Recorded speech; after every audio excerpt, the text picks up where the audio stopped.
everyone, welcome to my YouTube channel. If you are tuning in for the very first time, you're most definitely welcome. I go by the name of Kgomotso Malekane, and I really hope that you enjoy your stay here and you get to come back for more, and you become a part of the family. And if you're coming back for more and you are a regular, you are a die-hard. I mean, you don't gotta die for me, but like, you know what I mean? Thank you so much for trusting me with your time, for trusting me with your mind, your heart. I really do appreciate it. And I hope that I do deliver and I don't disappoint you as much, I mean, I will here and there, but like, I just hope it's not that deep, you know what I mean? But yeah, thank you guys so much for your support and just you coming back, or trying me out, just trying this channel out, trying to see what we're about, what we have to offer, what we can offer to you. So yeah, and by we I mean me and the Holy Spirit, because I'm in partnership with God and all of this. So yeah, I really do hope that this channel has in one way or another like a positive impact and effect on your life, and you get to be able to have deep conversations with yourself and introspect and really challenge yourself to become better, because that's what we truly are all about here. And yeah, thank you so much, you guys. I love you dearly. And I know, guys, probably a lot of you, some of you, one of you have been asking yourselves, where have I been this whole time? And that's a very long story, and I don't want to get into the nitty-gritties of it because I feel like it's still unfolding, and I feel like there will still be more time to tell that tale, but I don't want to tell it in bits and pieces, because I feel like it's more than just even like oh yeah guys, I was away because of 1 2 3 4. Like, it's really more of a testimony type of thing. So we will most definitely get into that, but like some other time when the whole story has unfolded. I mean, probably not all of it, because I feel like it will still be unfolding, like even after like I understand it, have made sense out of it and stuff like that, because right now I'm still also trying to keep up, like you guys are trying to keep up with me, I'm trying to keep up with me, you know what I mean? So yeah, you guys, but sooner than later, when the time is right, obviously I'll get to tell the story, and hope it inspires one or two of you out there, you know but yeah, trust me, it was never in vain that I was away. It never has been. Okay, well, to be quite honest, it feels good to be back. I won't lie, like, this whole setting up and having to do research, seeing what is it that I can talk about and this and that has been like, it's not an easy experience on YouTube. I don't think with any like YouTuber or creator, like, they find it easy. I feel like whether your content is spiritual or like technical, or it's like your vlogs or anything lifestyle, whatever category you may fall under or you place yourself under, I feel like as a creative and a YouTuber, it's very, very intense having to, because you do the work behind the scenes, look at what people are watching, what is really in the works, what's sparking more interest and stuff like that. So having to do all of that, and also I feel like it's even worse when you're like a Christian creator, because you have to draw the line between what is trending and what the Holy Spirit wants you to talk about. So but yeah, you guys, so today I'm back with a very light-hearted video, just to kind of like reintroduce myself in a way and just share a thing or two with you, about the convictions that God has been giving me, over the past years, over the past couple of months, really. Yeah, let's keep it at months. Over the past couple of years and months, that I have been actively, obviously, working toward. I'm not saying that I have necessarily like I'm it when it comes to all of these things. Like, I don't do them anymore, or I don't have the temptation or receive the temptation to do them anymore, or yeah, to just allow them to rather control me and stuff like that. But I am aware of God's hand and work in my life as far as these things are concerned, and I'm aware that I need to, obviously, in and of myself, put in the work. I cannot just be aware and sit back and be like, okay, God will do the rest. No, I also have to apply myself, and I also have an understanding that I will obviously, in order for me to know how far I've come, I will be put in situations where I, like, those parts of me need to be tested in order for me to see that, is it really working? Like, is the self introspection, is the self work, the self growth, the self development, character development, is it really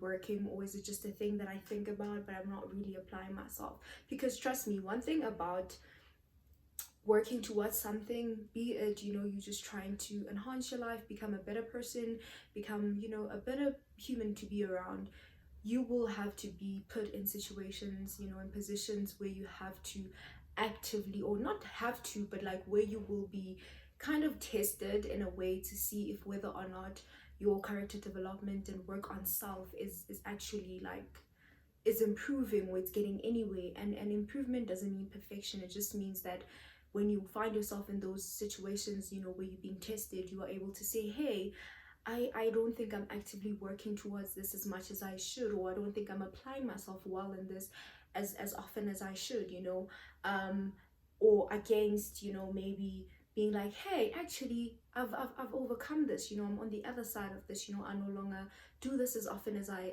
used to, or I just don't do it at all. I don't have the desire or the need to do it, it's it's it's a growing, it's growing pains, yeah, I think that's the word. It's growing pains. You have to be in situations that are going to help you realize your potential, realize your growth, realize how far you've come. And you can only know that once you are in those tests. If you don't go through those tests, you don't go through those processes, then you can never really, you don't have really anything to measure to how far you've come, how far you've gone, how far you still need to go in order for you to be on the other side of it all. Okay, so as I said to you guys, that today's video, I'm just going to be sharing with you the few convictions that God has placed in my heart, and that some have overcome. I'm literally like on the other side, and some it's still a work in progress. And I'm applying myself, and those around me, obviously, who I would say are my accountability partners, and know obviously the life that I'm trying to lead and the life that God has appointed me for, are very aware when I am kind of slipping and I'm not doing or applying myself as well as I should, and they are able to call me out and be like, hey girl, but we're not supposed to be doing that over here, okay? So yeah, anyway, without any further ado, let's get into the video. I have everything on here, okay? And I actually wrote this like last year. I watched the video of OG Polly. Yeah, but you know her. I watched one of her videos when she was sharing this also, and I was just like, oh my god, that's good. And I think at the time I only had like 3 or 4 that I had in mind, and yeah, I just kind of filled up on some of them, like just now. So yeah, some of them are just like, they just started coming to me now, and I was like, oh, okay, yeah, that one too. And yeah, that's basically how this video came about. Anyway, so conviction number 1 is language, right? So language in a sense of how I speak to others, how I speak to myself. And that could be profanity, that could be profanity, let's just keep it at that. So being a human and associating with other humans, you will associate with a lot of characters, and you are a different character yourself. So during my time of obviously being in high school and college, obviously that's those, I feel like, especially your final years of high school onto college, I feel like those are the years where you get to really discover yourself. You have an opportunity rather to be honest with yourself, and realize the things you don't like, the things you like, the things you're not really into, the things you're into, and stuff like that. Like, you are literally on a journey to self-discovery.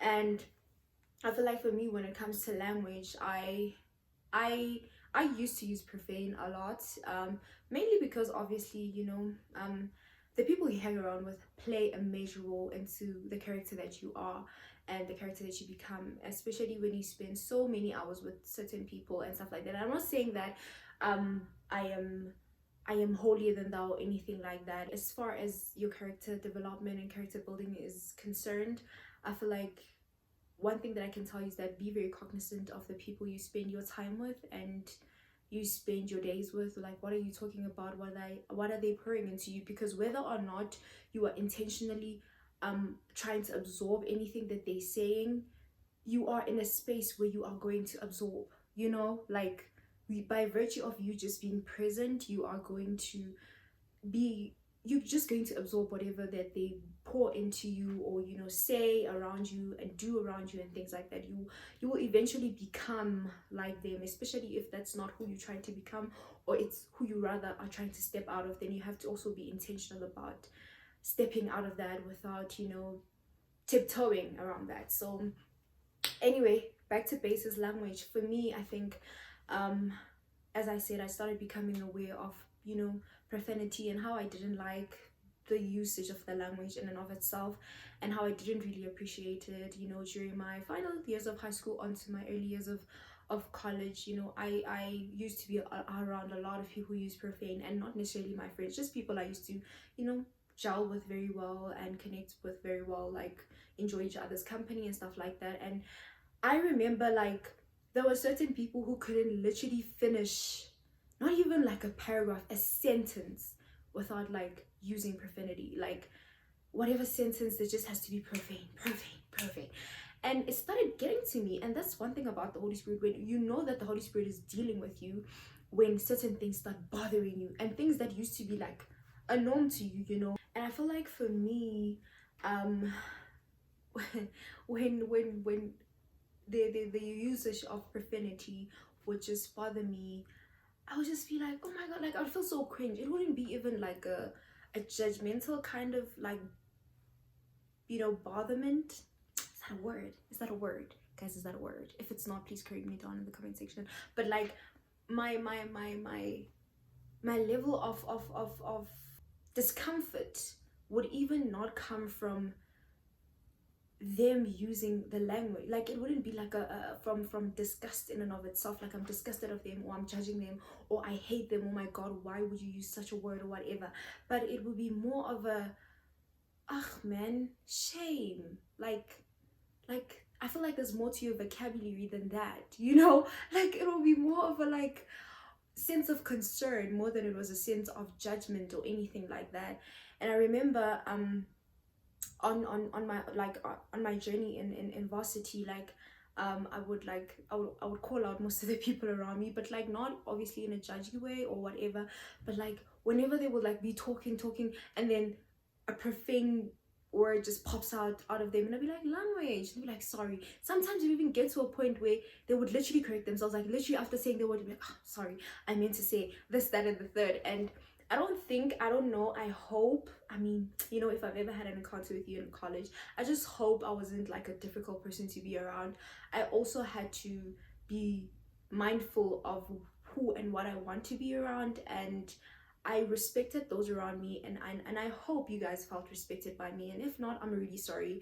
I was really on a journey to self, still am. And you know, that's the thing about a journey to self. It won't make you, as the person who's working on yourself, uncomfortable. You also make the people around you uncomfortable, because they don't understand why all of a sudden you're changing, why all of a sudden you don't appreciate this, you know, you'd rather this than that and whatever. So yeah, but like profanity is just one thing that God has been, it's still a work in progress even for me, because I do have moments where I get very irritated. And I remember this one time, a friend of mine and we were driving.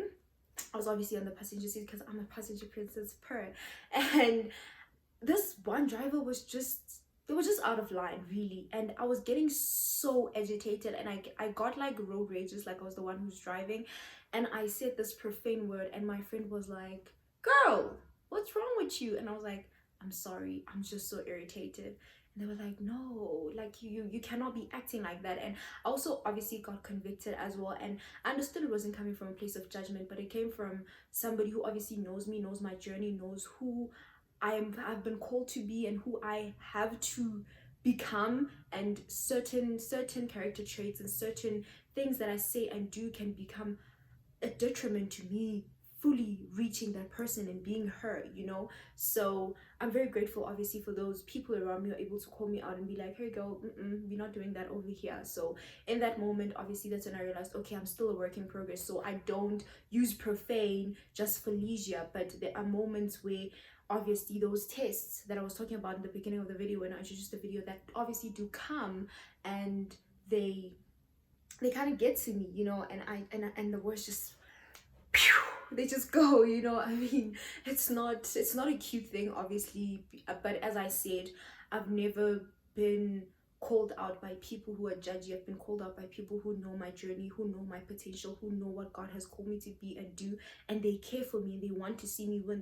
They want to see me succeed and accomplish and finally reach that person. And they can only also be a part of that by virtue of them being aware of my slip ups and calling them out and be like, hey friend, that's not how we're doing it over here. And if they let me just be, then they're encouraging me to stay where I am and stay in stagnancy and not move forward and become the best version of myself that I should be.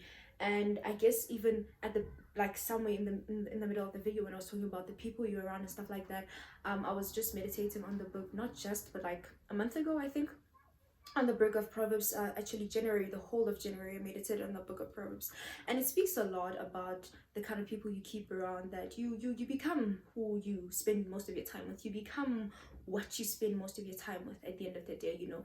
And I think I'm very, very grateful that I have people around me, and not necessarily just friends, even people who I just know from church, or I just used to know from school and stuff like that, you know, or even around my community, who just like, when I do something that is a bit out of character, you know, they're just like, hey girl, we don't do that over here. And it's really a good feeling to know that I'm not in this alone, and also not just expecting people to understand that this is not who I want to be, but actively having conversations. Because with my friend, they know, like with my friends, they know that I don't want profanity. I don't want to be this person that's always cursing, that's always using like vulgar words and, you know, not the right words necessarily around and to other people. So obviously them calling out is obviously them calling me out, rather, it was an invitation that I they had to know the kind of person I need to become, I have to become, I was called to be, in order for them to be able to say, hey friend,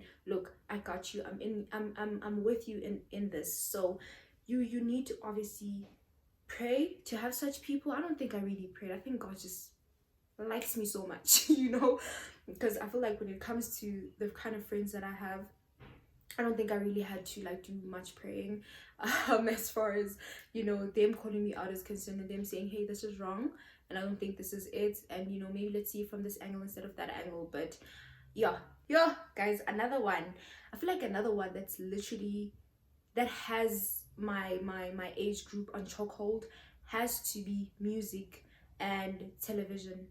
Yo, for me, I got out of that whole realm of not literally out of it, but it was a work in progress, I don't want to lie.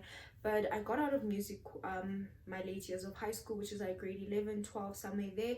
And for me to get out, I don't necessarily remember what happened, I don't want to lie, but it was just a sense of, I don't want to listen to this anymore, I don't want to engage with these kind of people anymore. There wasn't necessarily something specific that I could pin to why I didn't want to listen to music anymore. And I remember it was such an unexplainable feeling that I literally stopped even listening to gospel music. Like, yeah, I know. I was also like, what was I thinking? And you know what? It's very important, obviously, guys, to like pray about convictions and try to understand where God is steering you, because we must also remember that we are emotional beings, and sometimes even what God is telling us, and it's true, like I feel like he was trying to just take me out of secular music. I don't think God was trying to take me out of gospel music, but because I didn't understand the conviction, or I couldn't comprehend the conviction to the level that I should have, I acted out of proportion, I acted out of emotion, and I ended up discarding everything entirely, even gospel music, which I feel like is good music, right? So yeah, that's basically what happened. And when I got to varsity, I remember I had my first iPhone in varsity. My mom bought it for me like just after writing my matriculant exams and stuff like that, and it came home loaded with everything, Apple Music and whatever. And I remember, like, when I got to varsity, I downloaded because I'm like, Apple Music, Apple Pay, Apple, yay you know. And I think the first few months of varsity, I removed my Apple Play. I asked my mom to remove me on the, because we had a family sharing between her and I, because we were the only people using iOS in the house. So I was like, please remove me from the Apple thing, I don't want to do it anymore. And I deleted everything, even gospel music. So yeah, the trend was still quite consistent, but yeah, I deleted everything. And I would now start listening to gospel music on YouTube. So I'd stream my music instead of like listening on applications that, like, you know, like music apps. So I would like just go onto YouTube, type in the song that I either heard maybe in the taxi or heard somewhere or heard at church, or you know, they were just playing in my heart, to just type in the song and just listen to it.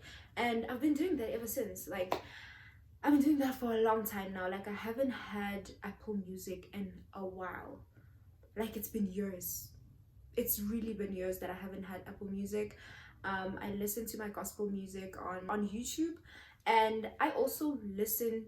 There are artists that I listen to. Don't get me wrong. I listen to Xavier Omar. So Xavier Omar is an R&B, you know, kind of artist. I feel like his songs are more like love songs and heartbreak songs and stuff like that, which I quite relate to a lot here and there. I mean, I relate to heartbreak and love songs depending on which position I am in my life. So yeah, and I listen to Xavier Omar. And also one thing that I like about him is that I found an interview with one of the interviews with him. I think it was on a podcast or something like that, where he was actually speaking about his music career, everything like that, and also about the kind of person he is. So he knows God, he loves God, he is saved, and he is a Christian. At least that's what he tells us, that's what he says. And I was like, okay, you're a Christian, I love that, I love that. And I mean, most of his music is really not like worship, you know, hallelujah music. It's more of like love songs and heartbreaks, as I said. But I love the fact that he's a Christian man, and I've watched his music videos. One thing that I love about Xavier Omar's music videos is that they do not condone profanity, they do not condone um what is this, objectifying women and, you know, sexism and stuff like that. Like, they do not condone all of these things that the industry has really made normal and like cute, you know, to see women shaking their booties, women half naked, alcohol, women being objectified, and profanity and parties and drugs and all of that. Honestly, most of his music videos, his wife is his video vixen, and she is fully dressed. She looks like a normal human being. He is also fully dressed, looking like a normal human being. Like, it's normal people music. So that's what I really appreciate about him. So he's one of the artists that I listen to, like, on a regular. Like, if obviously I'm not listening to gospel, like, I feel like gospel is like the main source, and then Xavier Omar is just like an outlet, like maybe like just on a Friday, you know, just chilling and stuff like that. And you're just like, let me just play some Xavier Omar music while I'm cleaning my room and stuff like that. I would say that I listen to a lot of gospel music, and then I would incorporate Xavier Omar every now and again. So Xavier Omar is the artist for me. Okay, he does it for me. And when it comes to TV shows, what happened was, TV shows is still a work in progress as well for me. I feel like, you know, with TV shows, it's a very weird thing, man. I don't want to lie, because I'm more of a series girl, so I don't do movies. I don't like movies. Like, I would watch a movie mainly because I felt like compelled to watch a movie, or the series that I enjoy watching, or the series that I like watching. Like, maybe I've like exhausted all of them, and like I'm out of series now. I have to wait for like other seasons to drop of those series and stuff like that. So while I'm still waiting, being bored, and I will watch like that one movie like every once in a blue moon, I promise you guys. However, one thing that I don't like is, I think, the dishonesty, or rather the lies. I don't know how to put it. It's let me say, the image that they sell to us as far as their trailers and synopsis are concerned. When you read the synopsis of the movie, you get to see that, oh, okay, this looks very chilled, like very lighthearted and stuff like that. When you watch the trailer, you get the same vibe, and then you watch, and then there's a lot of killings, you know, there's a lot of blood, or there's a lot of sexual acts, And I'm just like, king. This is not what I read on the synopsis, and this is not what I was shown on the trailer. So what is going on now? And as I had mentioned before, is that I'm one person who's very much into series. So you find that now I'm invested. It's like 9 episodes, and I am 7 episodes in, and it's been chill. And then there by episode 7 towards the end, then all of these things start coming in, and I'm just like, after I've invested plus minus 45 minutes times 7, and then you only deciding to show all of this now when I'm so invested, like, why are you guys doing this to me? And it becomes very hard to obviously be like, hey, let me step back from this, let me like not continue watching this. And it becomes like a back and forth. You're like, I've already like watched 7 episodes already, I might just as well finish the last 2, you know. And sometimes it's a thing of, you know what, no, this is not for me, I'm not going to do this. And I stand heavily on my conviction, and sometimes I don't want to lie. It's a struggle, it's a back and forth, and I'm just like, okay, I'll just skip on those scary, you know, parts where people are being killed and there's just blood being spilled, or those parts where there's a lot of sexual acts being shown. I'll just skip right through it and not like watch or whatever. And yeah, I don't want to lie, when it comes to that one, it's a bit hard. But I've also, it's a work in progress, and as I said, you have to go through those tests in order for you to recognize where you are, how far you've come, if you're even going anywhere to begin with. So it's been that for me. As I said, the other things where I'm already on the other side, and the others where I'm just still trying to get there. I'm just still like working and putting in the work to really be on the other side. Another one is telling lies. So we've all had our fair share of telling lies, and I think one when it comes to telling lies, for me, like when I don't want to lie, I feel like my varsity years were realization years. Like, there were growth years for me. There were years where I had to self-introspect and really work on my character development, work on self, work on my life in its entirety, because I feel like all of those traits, they sum up who you really are or really become, you know. And for me, I realized how much telling lies is just really and anyway, I'm a very terrible liar. If you really know me, you will know if I'm lying. You will know, you will see with my face, you will see with my expressions that you were lying. But if you don't know me, you can easily believe me, trust me. But my heart, to be quite honest, when I'm telling lies. Something that I've obviously I think I would like to believe that I'm on the other side of lies, because one thing that I really do not appreciate about lies is the fact that the lie is never in and of itself. It's always a lie and surrounding lies around the lie that actually made up the lie, you know? Like, it's never just a lie. It's never just a lie. And I don't like having to keep up and having to remember things that aren't truth, that aren't, you know, even worth my time to be remembered. Like, there's so much, guys, going on in this lifetime, and I'm not about to try to keep up and remember a lie so that I can keep maintaining a relationship. And also, reading the word, guys, tapping into the word really mirrors, and it really shows you what God desires of you, and that he knows he's put it in you. All you have to do is just actually apply yourself and put in the work, so that you can get to experience yourself from a view that he already sees you as, he already knows you as, and he's already created you to be. God already knows that you are not a liar. All you need to do is tap into that, tap into not being a liar, tap into being a trustworthy and a truthful person. Because when you are a liar, you become very untrustworthy, you know. And it becomes a muscle that is very easy to exercise, that even in things where you shouldn't even lie, like, you can literally be honest and the other person will completely understand, you start lying, because you've exercised this muscle so much, and you've given it so much power and so much authority and so much strength over your life, that you even lie in how you blink. Like, you don't even blink like truthfully, like, it's like your blinks are like full of lies, you know. So yeah, like, telling lies, also seeing the word of God, how God is not a fan of lies, guys. God doesn't like lies. Just be truthful, just be honest, just be truthful, man. Just tell the truth. And if you can, you can't tell the truth, just be like, hey, you know what, let's talk about this some other time, you know, because sometimes you can be under pressure and feel the need to lie. And if you cannot tell the truth in that moment because you feel like the person will either be mad, or the person will be, you know, mad at you. Basically the person will be mad at you, and they won't be able to fully understand and comprehend the truth as you telling them. Then just be like, hey, can we maybe revisit this another time? You know, you don't always have to have answers there and then, but you don't always have to tell lies either. And another one, guys, is conversations.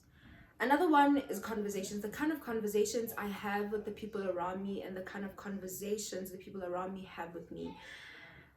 I've had to be honest with myself that there's certain conversations that it's okay for us to have them, but like to a certain degree, you know, like we can't always be speaking about the same thing over and over again. And even in that, because there are certain conversations where you can speak about something over and over again, and even in that you actually get to learn different aspects to the conversation. Like there's just different branches to the conversation that you get to experience and learn and understand and tap into, you know.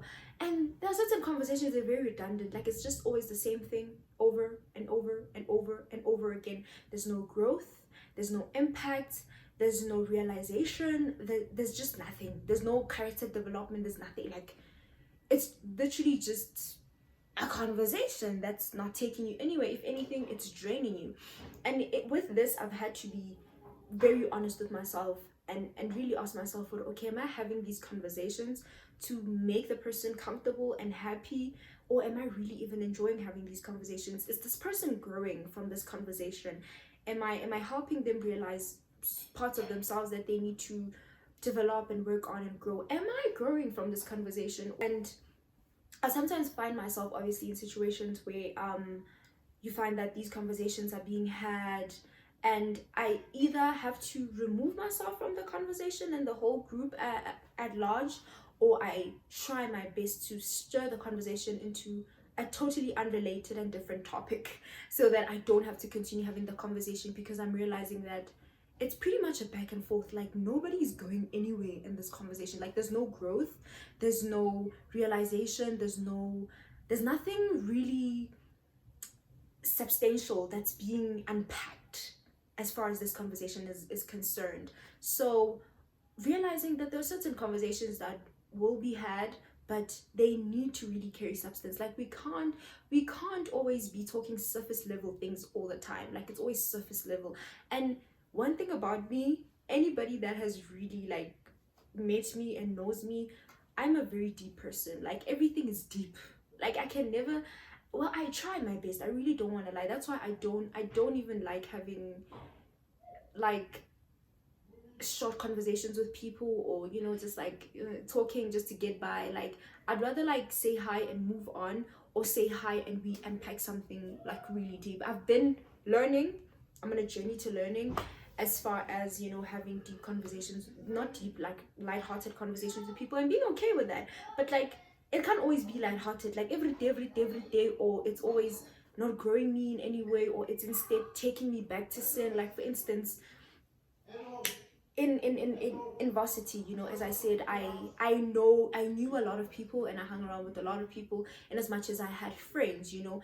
And whenever we'd be having these conversations with different kinds of people, like conversations about dating and sex and stuff like that, there were realizations that I would come into to say, yo, actually thank God that you put, and not to say that I'm judging the people or anything, but like I'll be like, yo God, thank you that you put it in my heart to never want to like engage with a man to that extent. Because I mean, learning from this person's experience, it's not a pleasant experience to be in, you know. And then sometimes you find that there is no realization you're just coming into. Instead, you are probably fascinating on how your experience or your sexual experience may become and stuff like that. And it's like when you fascinate on that and you meditate on that, before you know it, you start acting on it. and because you spending time with these people that speak about how great this experience is, or whatever, and you start becoming a bit fascinated by it, and you start wanting to explore and doing things, and it's like you are not even in a position to, because you know that God created this experience for a sacred place, for a sacred union, which is marriage. So why are you trying to tap into this? Like, why are you trying to do that? So it's not always like about like being deep, but also being able to learn in the conversation. Like, I need to be able to learn from the conversation, or you learn from the conversation, but somebody needs to get out with something from the conversation. It doesn't always have to be me, it doesn't always have to be you, it can be the both of us, it can be one of us, but the conversation cannot always be redundant, and the conversation cannot always not even always, it shouldn't be a conversation that will make somebody fall into sin, or make somebody desire sin and see sin as this glamorous and pleasant thing to be in. It should never ever be like that. So that's another conviction. Like, be very cognizant of the kind of conversations I have, the kind of, yeah, if the conversations are growing me, if the conversations are convicting me, they're making me realize certain traits about myself, or are they helping the other person? Because as I said, I don't always have to be the one on the receiving end. Sometimes another person will be on the receiving end. Most times we will both be the one receiving from this conversation and being filled by this conversation. But it cannot be surface level all the time. No, no, thank you. Hot pause. Thanks. Another one is talking back and having a bad attitude and sarcasm. I don't want to lie. I've grew up a lot, obviously, in an environment where being honest about your emotions and how you feel was never a normal thing at all. So to be quite frank, sarcasm has always been my response. Instead of me being like honest and being mature and being like, hey, look, this didn't make me feel pleasant, this didn't make me feel comfortable, I will always mask it with sarcasm. Like, I always find a way to mask it with sarcasm and hope that you get the message. But obviously I've had to be convicted with that you know what, it in no way, shape, or form will that grow my relationship with the people around me. In order for my relationship with the people around me to grow and become positive and impactful, I need to be able to be honest with them in a way that doesn't involve sarcasm, in a way that doesn't involve backchatting, in a way that doesn't involve me trying to step on them with my words or trying to lower them down with my words, but in a way where we are able to see each other like on the same level, and be able to reason with each other on the same level and have the same understanding, so yeah, man, I think I don't even know what scripture to reference this particular one to, but it has been a work in progress as far as I'm concerned. I don't want to lie, and I'm very aware and cognizant of my hand and my involvement in making sure that I become a good friend, I become a good person and a pleasant person to be around, without the people around me always feeling like, oh my god, she's attacking me, oh my god, she's becoming sarcastic again, oh my god, she's not being real, she's not being honest. Why does she have to go the sarcasm route? Why is she backchatting? Why is she talking down on me and stuff like that? So wanting to obviously treat others the way you want to be treated, basically, I think that is the conviction for me, is that I cannot expect those around me to be pleasant to me if I'm not being pleasant to them. I can only receive what I give back. And yes, granted that there will be other people who intentionally try to hurt you and try to harm you and try to literally become the worst people to ever be around, but you have to obviously be a person that you can sit back with yourself and be like, hey, am I a pleasant person to talk to? Am I a pleasant person to be around? Am I pleasant when I address matters that I am not comfortable with? Or am I just a total terrible person? And I won't lie, there have been moments where slip ups have happened, where I wasn't the most pleasant in my address, and I've had to be called out. And I think those moments are very imperative and important, that when you get called out, you're able to reflect and say, hey, yes, in my defense, I may have not said it in that way, but the fact that maybe the other person received it in that way, let's apologize, let's rework our sentence construction next time when we speak to another person about this or any matter relating to this, and let's become better, because sometimes our defense to certain things and the way we respond to certain things would be because, oh yeah, because I thought your address was aggressive, and it's like, but you need to remember that character doesn't do because of character, you are in spite of. So your character is, it's consistent. Your character doesn't waver or change on the basis that circumstances and things around you change. So whether or not the people around you are addressing you in a way that you think you deserve or need to be addressed because you are addressing them in a pleasant way, your character should never get tainted by whether or not people are being kind to you, whether a person is being kind or unkind. If you have established within yourself and have made peace with yourself that I'm going to be a kind person no matter what, whether or not somebody is being kind or mean towards you, your character stays consistent in who you've decided to become and decided to carry out, or the energy and the character you've decided to carry out.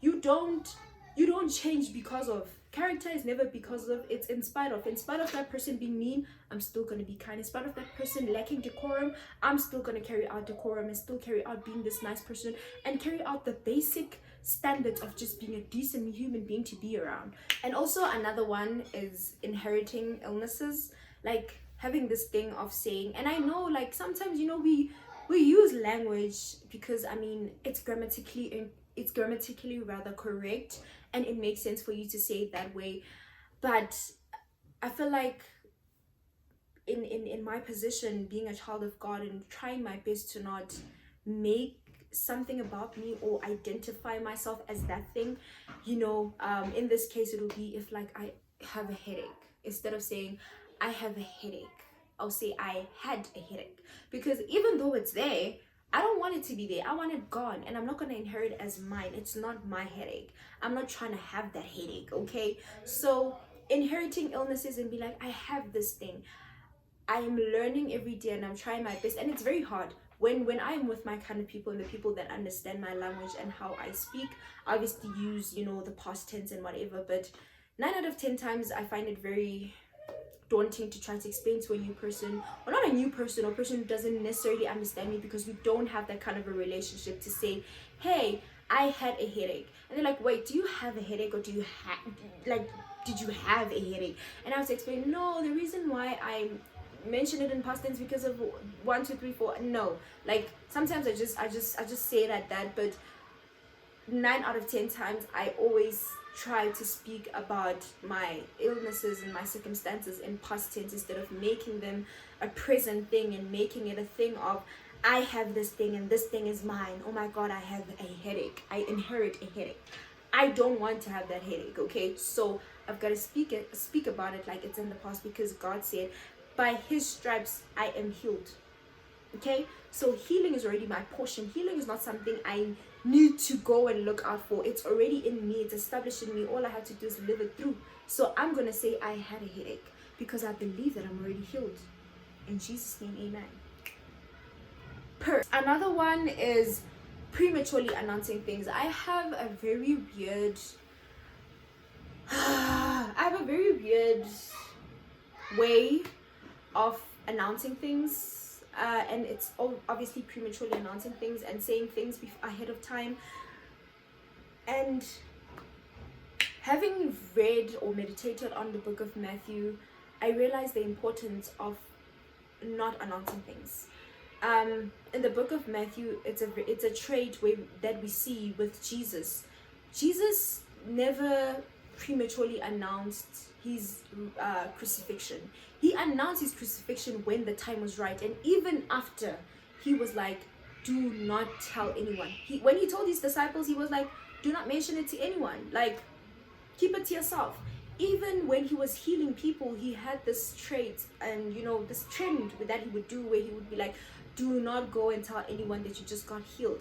And I don't think it's because he didn't want others to know and learn that this person got healed, but it's premature announcement, because 9 out of 10 times premature announcement comes from emotions, and we are emotional beings. We've been created to be emotional, and we've been created to also be spiritual. And our emotions, more often than not, they're not as reasonable as they should be. They don't reason in a way that they should. They're always out of reason, questionable, weird. It's like, why are you thinking that? Why are you saying that? But yeah, so having to learn, obviously, not even just from like anywhere, but like even from Jesus, that premature announcement of things is never good, because it can distract a whole lot of things. Remember, there's a hole that goes into everything that we go through, or we are a part of in this life. And when you prematurely announce things, you can disrupt a host of things that need to happen just right after that one thing that you prematurely announced. Now 10 other things are being delayed because you prematurely announced just one thing.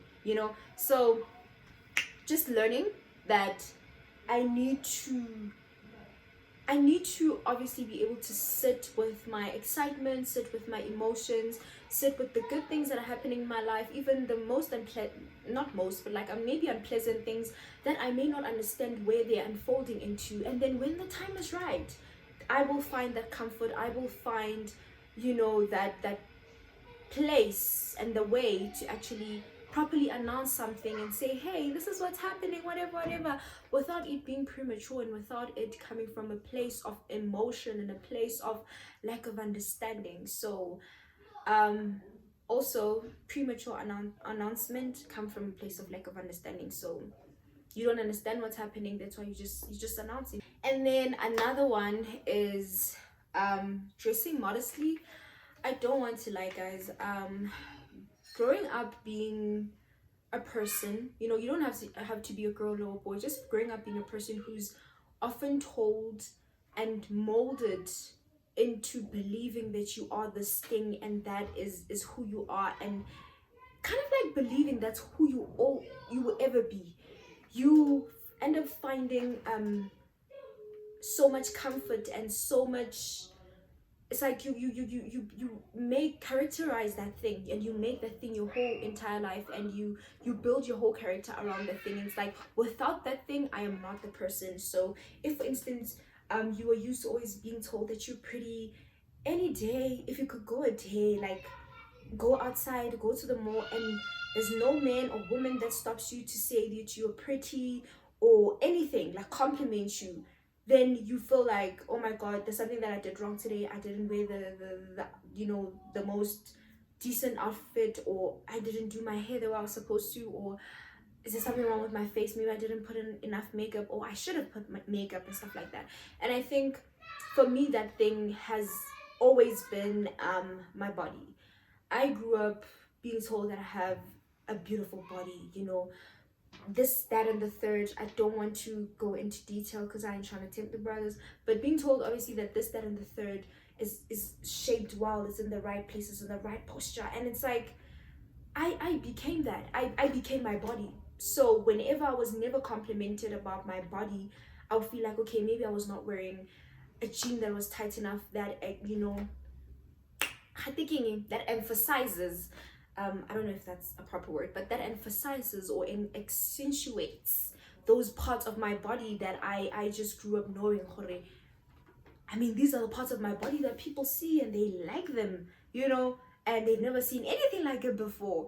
So whenever I would go out, or and the same people who compliment me wouldn't compliment me in that moment, and not even go out, but like just be around people and have those people not compliment me, or have different people not compliment me. I feel like, okay, maybe I was not wearing the outfit that made those parts like pop the way they should and be seen to the extent that they should be seen. And so I would like dress up in a very questionable way. I would dress up like in a very questionable way, not a way like where I like you would see my body, but like you could see my body, like you could see everything. And it's like, that's obviously, for me in that case, I knew what was driving me to dressing like that. I watched a video that I hope I pronounced her name correctly. Nyeleti Siketana, or Siketana or Siketana, I'm not sure, but yeah. And she was also speaking about this, and how she she made her whole personality trait her body. And you can dress modest, and to other people it doesn't look modest, but as long as that's not your personality trait, like you don't draw encouragement, you don't draw beauty, you don't draw sense of self from that, you don't draw sense of self from that crop top, you don't draw sense of self from that jean, from that skirt, from that dress. Like you are self with or without. Even when you're wearing baggy sweatpants and whatever, you still feel pretty. I feel for me that is modesty is basically a state of mind for me. It's where your mind is at when you're wearing that. What are you trying to achieve? Are you looking at yourself in the mirror and being content that, oh my god, I look pretty, I look gorgeous, and I love this, and that's it? Or are you trying to achieve men seeing you, validating you, or women? Because even men go out of their way to dress in a way that overemphasizes certain parts of their bodies where they want to be seen by women, they want to be acknowledged by women, that they have this, that, and the third. And it's not just women who do that, you know. So I feel for me it came to a point where I had to realize that modesty is a state of mind. Hi guys, so I have been load shed and I'm using this as lighting, and I had to hold it on my hand because yeah, anyway, but I just wanted to close off the video.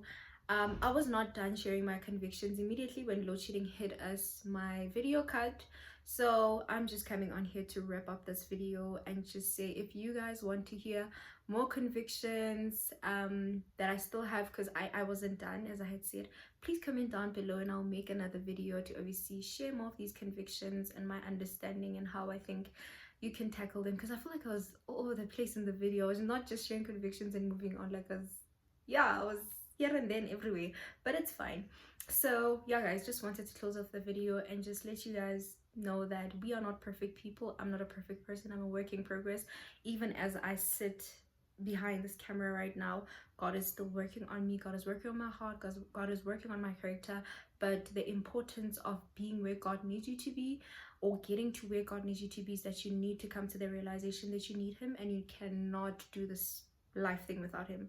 And once you acknowledge that and you accept that and you become vulnerable with him and invite him and allow him to be God over your life instead of you trying to be God over your own life, then you become a better version of yourself and you become the version that actually God called you to be.